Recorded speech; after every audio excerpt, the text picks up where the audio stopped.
प्यारे विद्यार्थियों, नमस्कार।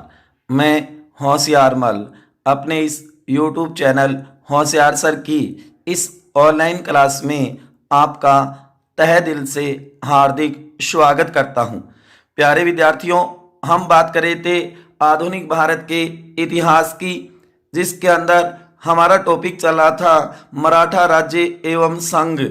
मराठा राज्य का उत्कर्ष हम पढ़ रहे थे।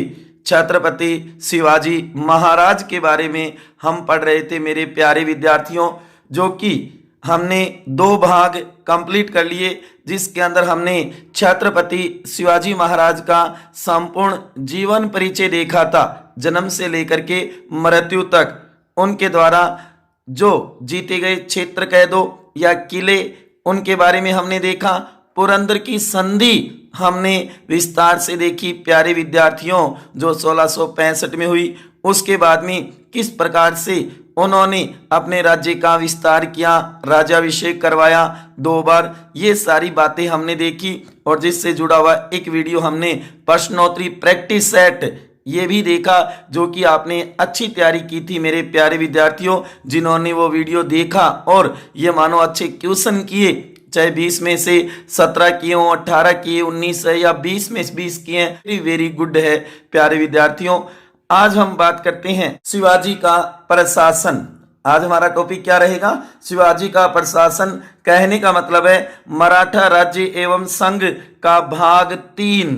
2 भाग हमने पहले देख लिए प्यारे विद्यार्थियों, कर लिए। अगर किसी ने वो 2 क्लासें नहीं देखी है, 2 वीडियो नहीं देखे हैं, तो मेरे YouTube चैनल पर जाकर प्लेलिस्ट में देख सकते हैं मेरे प्यारे विद्यार्थियों। अगर आप वो दोनों वीडियो, वो दोनों क्लासें देखोगे तो ही ये समझ में आएगी, क्योंकि इतिहास कंटिन्यू अगर पढ़ा जाए तो बहुत ही बढ़िया होता है प्यारे विद्यार्थियों।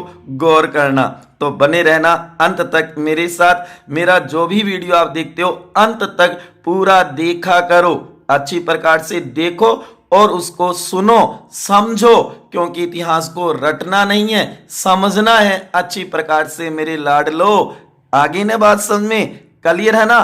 तो अंत तक बने रहिए मेरे साथ। तो आज हम बात करेंगे शिवाजी का प्रशासन। छत्रपति शिवाजी महाराज का प्रशासन कैसा था उस समय महाराष्ट्र में या मराठा क्षेत्र में, उसके बारे में आज विस्तार से चर्चा करेंगे मेरे प्यारे विद्यार्थियों।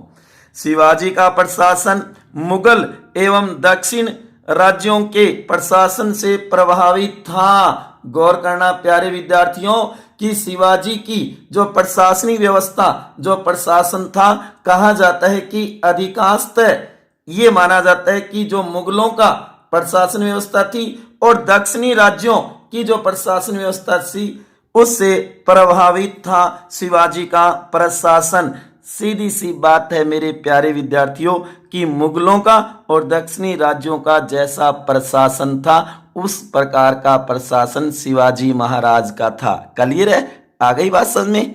चलें आगे। चलो, तो उनका प्रशासन निरंकुश लेकिन लोकहितकारी था। याद रखना, उनका प्रशासन निरंकुश तो था, जिसके ऊपर किसी का अंकुश नहीं था, तानाशाही प्रवृत्ति जैसा था, लेकिन लोकहितकारी था, जनता के हित का, लोक कल्याणकारी। जैसे वर्तमान में हम देख सकते हैं कि भारत एक लोक कल्याणकारी राज्य है।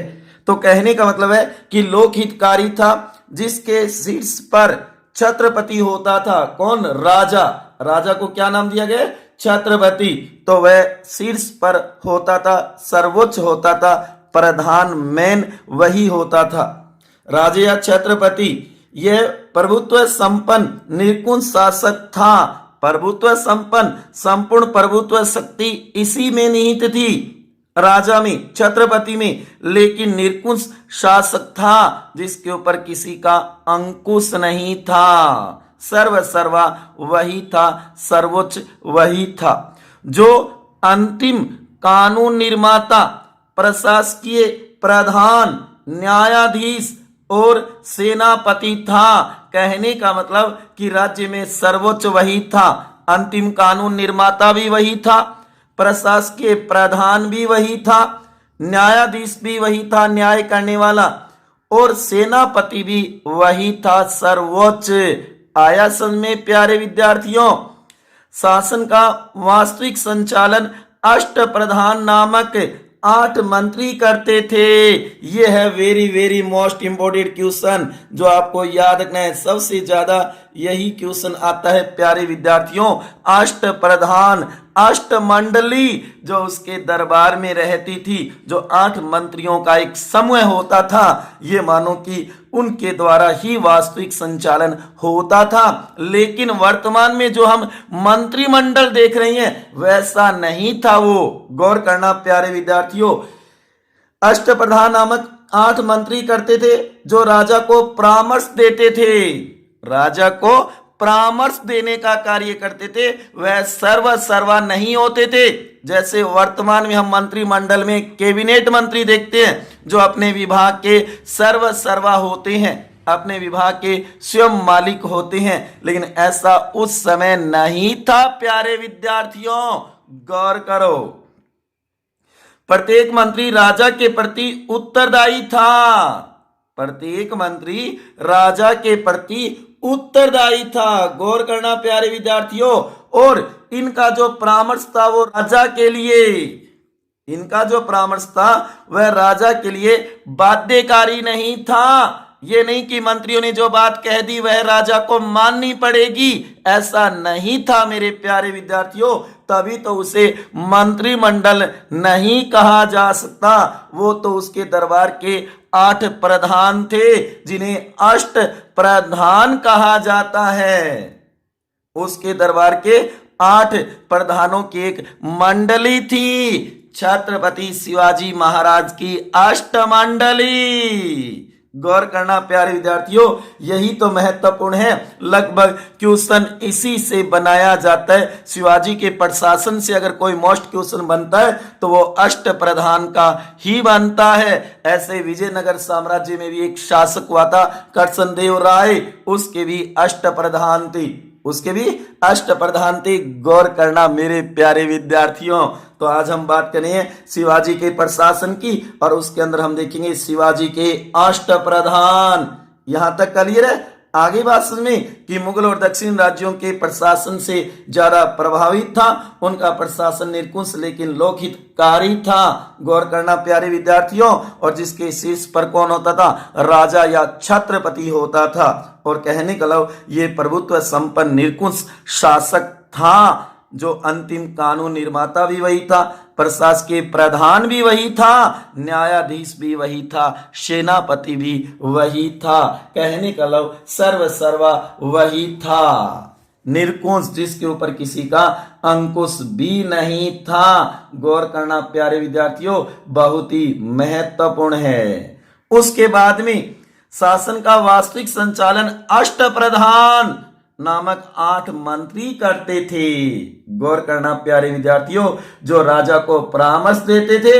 अष्टप्रधान मंत्रिमंडल नहीं था, प्रत्येक मंत्री राजा के प्रति उत्तरदायी था। शिवाजी अष्टप्रधान की सलाह मानने को बाध्य भी नहीं था। क्लियर है ना? क्योंकि यहाँ पर राज व्यवस्था जैसी प्रशासन की बात हम कर रहे हैं प्यारे विद्यार्थियों। गौर करना कि निरंकुश का अर्थ क्या होता है, लोकहितकारी क्या होता है, प्रशासकीय प्रधान कौन होता है, मंत्रिमंडल क्या होती है, संचालन कैसे होता है, परामर्श कैसे दिया जाता है, उत्तरदायित्व क्या होता है और बाध्यता क्या नहीं है। इन बातों पर गौर करना मेरे प्यारे विद्यार्थियों। तो देखो शिवाजी के अष्ट प्रधान ये 8 तैयार कर लेना प्यारे विद्यार्थियों, ये अति महत्वपूर्ण है। जैसे नंबर 1 पेशवा या मुख्य प्रधान भी कहा जाता है। दो नाम है, गौर करना, पहले वाले जरूर याद करने हैं। नंबर 1 पेशवा मुख्य प्रधान, नंबर 2 अमात्य या मजूमदार, नंबर 3 वाक्यानवीस या मंत्री, नंबर 4 श्रुनवीस सचिव, 5 नंबर है सुमंत या दवीर, 6 नंबर है सेनापति या सर ए नौबत, 7 नंबर है पंडित राव जिसे सदर मुहतसीब कहा जाता है, और 8 नंबर है न्यायाधीश।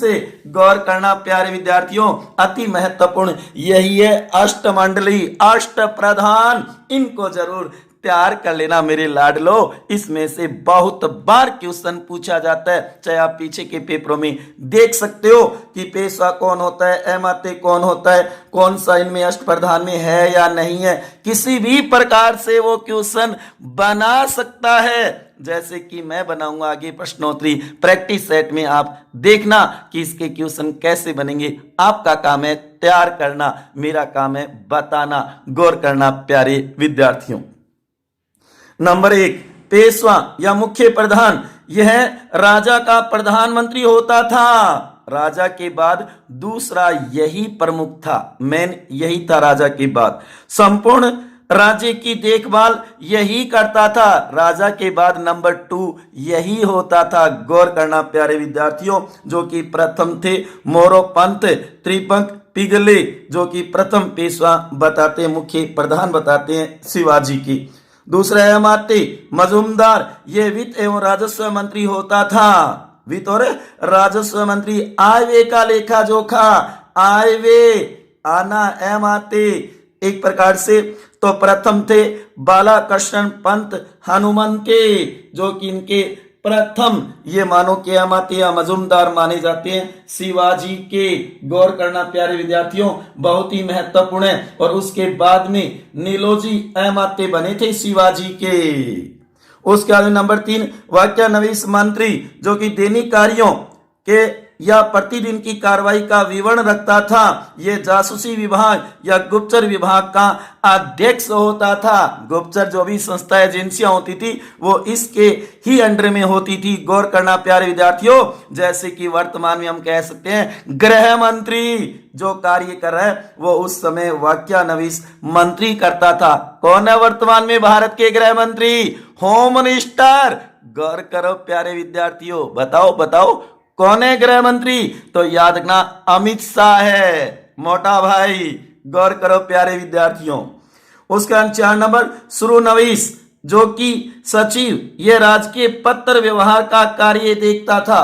पत्र व्यवहार का कार्य यही देखता था, जो कि कई बुकों में आपने देखा होगा चिटनिस भी कहा गया है, जो कि पत्राचार लिपिक होता है उसको कहा जाता है चिटनिस। तो कई जगह इसका नाम भी चिटनिस दे रखा है। सचिव का जो पत्र व्यवहार, राज्य के जो भी पत्र के कार्य होते हैं वो यही करता था।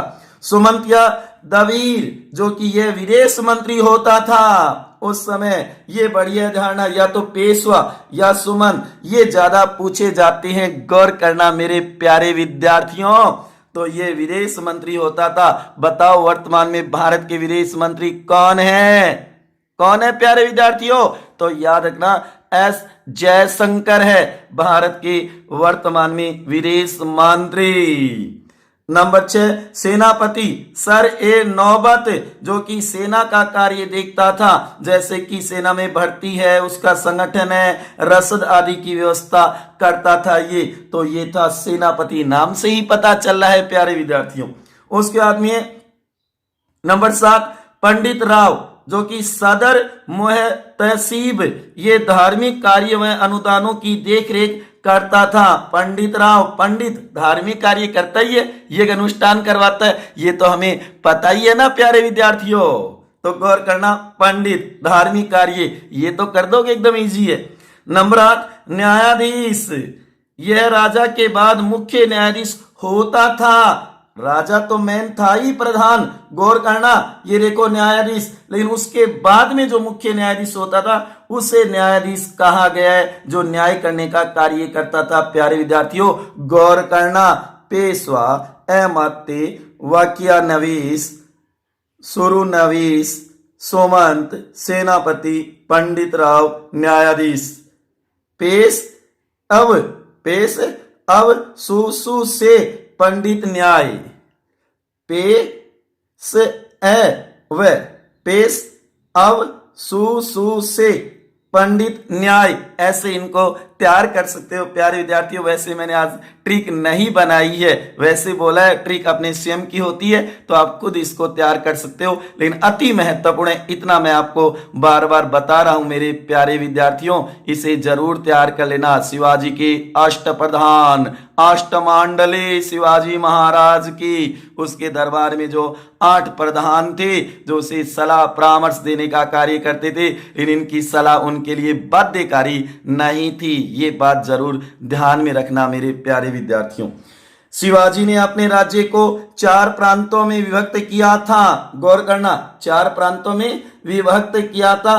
प्रत्येक प्रांत राज्य प्रतिनिधि वायसराय के अधीन होता था, जो राजा की मर्जी पर बना रहता था, राजा के प्रति उत्तरदायी था, ऐसा कह सकते हो प्यारे विद्यार्थियों। प्रांतों, जिन्हें सूबों भी कहा जाता है, प्रांतों या सूबों को परगनों तथा तालुकों में विभाजित किया गया था। गौर करो, जैसे वर्तमान में हम कहेंगे राज्य, राज्य के बाद में हम कहेंगे जिले, जिले के बाद में हम कहेंगे तहसील, तहसील के बाद में कस्बे, इस तरीके से बांटा था उस समय मराठा साम्राज्य को। परगनों के अंतर्गत तरफ और मौजे आते थे। ये गौर करना प्यारे विद्यार्थियों, महत्वपूर्ण क्वेश्चन निकल सकता है। तरफ और मौजे आते थे, जैसे वर्तमान में हम कहेंगे जिले और तहसील आते थे, उस प्रकार से। जागीर प्रथा समाप्त कर दी गई थी। ये भी नोट करना प्यारे विद्यार्थियों, शिवाजी के समय जागीर प्रथा समाप्त कर दी गई थी तथा जो अधिकारी होते थे उनको नगद वेतन प्रदान किया जाता था। वेतनों केस नगद देने लगे थे उस समय। गौर करना प्यारे विद्यार्थियों, शिवाजी ने एक नियमित तथा स्थायी सेना रखी, जिसमें एक तो पैदल सेना, दूसरी घुड़सवार सेना, 2 प्रकार की सेनाएं बताई जाती है शिवाजी की। शिवाजी ने एक नियमित तथा स्थायी सेना रखी। सेना का मुख्य भाग पैदल और घुड़सवार सेना थी। उसके बाद में घुड़सवार थे ना, ये भी 2 भागों में बंटे हुए थे, एक तो बरगिर या पागा सेना और दूसरी थी सिलेदार। गौर करना प्यारे विद्यार्थियों, जो कि वे घुड़सवार सैनिक थे जिन्हें राज्य की ओर से घोड़े और अस्त्र दिए जाते थे, जो नियमित होते थे, स्थायी होते थे। कहने का मतलब पागा, जो ये देख रहे हो, पागा घुड़सवार सेना का एक नियमित संगठन था। नंबर 2 सिलेदार, जो कि ये स्वतंत्र सैनिक थे जो अपना अस्त्र शस्त्र स्वयं रखते थे। गौर करना प्यारे विद्यार्थियों, बहुत ही महत्वपूर्ण है, कई बार पूछा जा सकता है। उसके बाद में कहा जाता है कि 25 अश्वारोही की एक टुकड़ी होती थी, 25 घुड़सवार एक हवलदार के अधीन होते थे, 5 हवलदार एक जुमलादार के अधीन होते थे, 10 जुमलादार एक हजारी के अधीन होते थे, 5 हजारी एक पंच हजारी के अधीन होते थे, 5 हजारी सर ए नौबत के अधीन होते थे। सर ए नौबत संपूर्ण घुड़सवार सेना का प्रधान होता था। गौर करना प्यारे विद्यार्थियों, शिवाजी की सेना में मुसलमान सैनिक भी होते थे। ऐसी लाइन बनकर आ जाए सत्य असत्य कथन में, तो मेरे प्यारे विद्यार्थियों गौर करना, शिवाजी की सेना में मुसलमान सैनिक भी होते थे। ये मत सोचना कि औरंगजेब के विरुद्ध उन्होंने संघर्ष किया था तो हो सकता है मुसलमान सैनिक नहीं होंगे, नहीं, उसकी सेना में मुसलमान सैनिक थे प्यारे विद्यार्थियों, गौर करना। उसके बाद में मावली सैनिक शिवाजी के अंगरक्षक थे। हाँ, ये बात भी नोट करना मेरे प्यारे विद्यार्थियों, मावली जो उसके अंगरक्षक थे, किसके? शिवाजी महाराज के। मावली एक पहाड़ी लड़ाकू जाति थी। नोट करना, मावली एक पहाड़ी लड़ाकू जाति थी, ऐसा कहा जाता है। तो ये भी महत्वपूर्ण है, ध्यान रखना। सैनिकों को नगद वेतन दिया जाता था, ये भी थोड़ा ध्यान में रखना प्यारे विद्यार्थियों, बहुत ही महत्वपूर्ण है। सबनीस ब्राह्मण नागरिक असैनिक और राजस्व प्रशासन देखता था। रसद और सैनिक सामग्री की देखभाल कारखाना नवीस करता था। उसके बाद में शिवाजी की राजस्व व्यवस्था अहमदनगर राज्य में मलिक अंबर द्वारा अपनाई गई रेतवाड़ी प्रथा पर आधारित थी। बहुत बढ़िया क्वेश्चन निकल सकता है प्यारे विद्यार्थियों कि शिवाजी की राजस्व प्रशासन की व्यवस्था, तो शिवाजी की राजस्व व्यवस्था अहमदनगर जो राज्य था ना, वहां में मलिक अंबर द्वारा अपनाई गई रेतवाड़ी प्रथा पर आधारित थी। शिवाजी ने भूमि को ठेके पर देने की प्रथा को त्याग दिया था। भूमि की पैदाइश के आधार पर उत्पादन का अनुमान लगाया जाता था तथा किसानों से लगान निर्धारित किया जाता था। गौर करना प्यारे विद्यार्थियों, राजस्व नगद या वस्तु अनाज के रूप में चुकाया जा सकता था।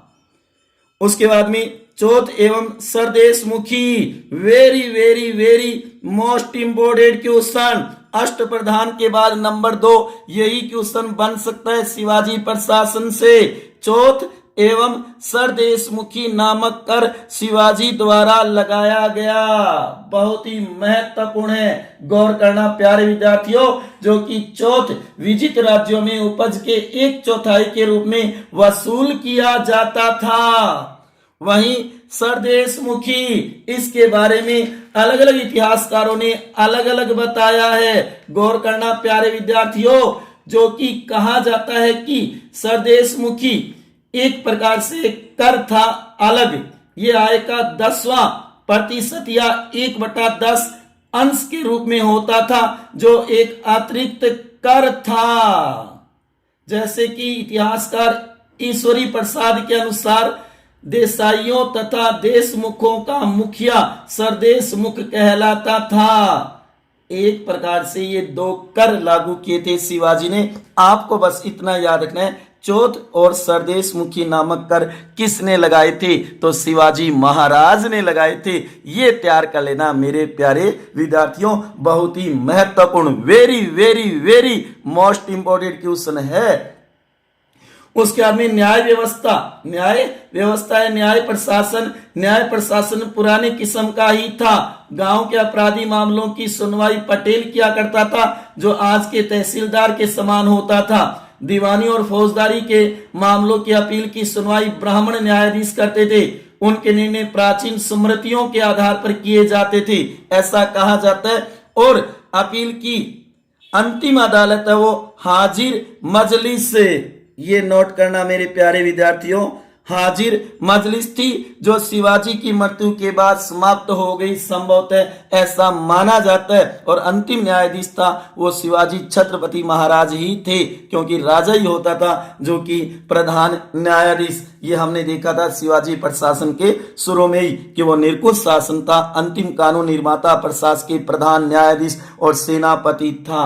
प्यारे विद्यार्थियों गौर करना, ये था महत्वपूर्ण शिवाजी का प्रशासन, जिसमें 2 बातें आपको जरूर तैयार करनी है। एक तो शिवाजी का अष्ट प्रधान, अष्टमंडली, उसके दरबार में जो 8 प्रधान रहा करते थे, जो कि एक मंत्री के बतौर हम कह सकते हैं, लेकिन मंत्रिमंडल नहीं था। तो वो 8 नाम याद कर लेना प्यारे विद्यार्थियों, अच्छी प्रकार से, चाहे ट्रिक बना के करो चाहे कैसे भी करो, इनको अच्छी प्रकार से और उनके कार्य समझ लेना कि क्या क्या कार्य करते थे। उसके बाद में याद रखना है आपको चौथ एवं सरदेशमुखी, बस ये 2 ही क्वेश्चन शिवाजी प्रशासन में वेरी मोस्ट है, जो बार बार पूछा जाता है। उसके बाद में शिवाजी के उत्तराधिकारी, शिवाजी के उत्तराधिकारी के बतौर हम देखते हैं उनके बाद में उनका बेटा बना था, ध्यान रखना, जो कि अगला शासक संभाजी 1680 से 1689। उसके बाद में राजा राम, जो कि 1689 से 1700। उसके बाद में शिवाजी द्वितीय तथा ताराबाई 1700 से 1707। और उसके बाद में आता है साहू, जो कि 1707 से 1748। लेकिन कहा जाता है कि साहू के नेतृत्व में नवीन मराठा साम्राज्य के प्रवर्तक पेशवा लोग थे, जो साहू के पैतृक प्रधानमंत्री थे। प्रथम पेशवा बालाजी विश्वनाथ थे, जो कि 1713 से लेके 1720 तक शासन करेंगे। कहने का मतलब है कि इसके बाद में पेशवाओं के काल में मराठा शक्ति का उत्कर्ष होगा। तो याद रखना, ये अलग से टॉपिक कह सकते हो, ये सिलेबस में होता है, तभी इनमें से क्वेश्चन आता है। लेकिन शिवाजी महाराज वाला है वो जीके के अंदर कहीं से भी क्वेश्चन पूछा जा सकता है। गौर करना प्यारे विद्यार्थियों, जो कि मैंने बताया था ना कि साहू जो है वो एक प्रकार से उसके नेतृत्व में कौन आ जाएंगे? पेशवा लोग आ जाएंगे। पेशवाओं की शक्ति का उत्थान साहू व राजा राम की विधवा पत्नी ताराबाई के मध्य चल रहे गृह युद्ध के दौरान हुआ था, जो कि बालाजी विश्वनाथ, जो कि पहले पेशवा बने थे और उसके बाद में यही शासन करेंगे।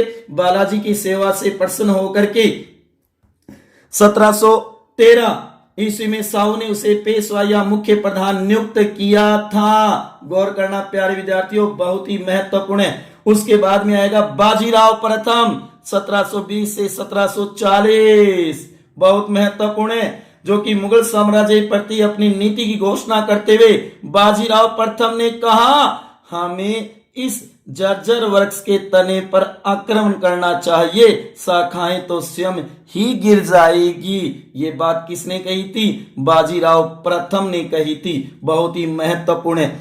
उसके बाद में कहा जाता है कि बाजीराव प्रथम ने हिंदू पादशाही का आदर्श रखा, यद्यपि बालाजी बाजीराव ने इसे खत्म कर दिया था। उसके बाद में आता है बालाजी बाजीराव 1740 से 1761। उसके बाद में आप देखो इसी समय हुआ था पानीपत का तृतीय युद्ध, जो कि 1761 में। उसके बाद में आता है माधवराव प्रथम 1761 से 1772 ईस्वी तक। उसके बाद में माधवराव नारायण आएंगे 1774 से 1796 ईस्वी तक। बाजीराव द्वितीय 1796 से 1818, और उसके बाद में शुरू होता है आंग्ल मराठा संघर्ष, जो कि प्रथम आंग्ल मराठा संघर्ष हुआ था 1775 से 1782।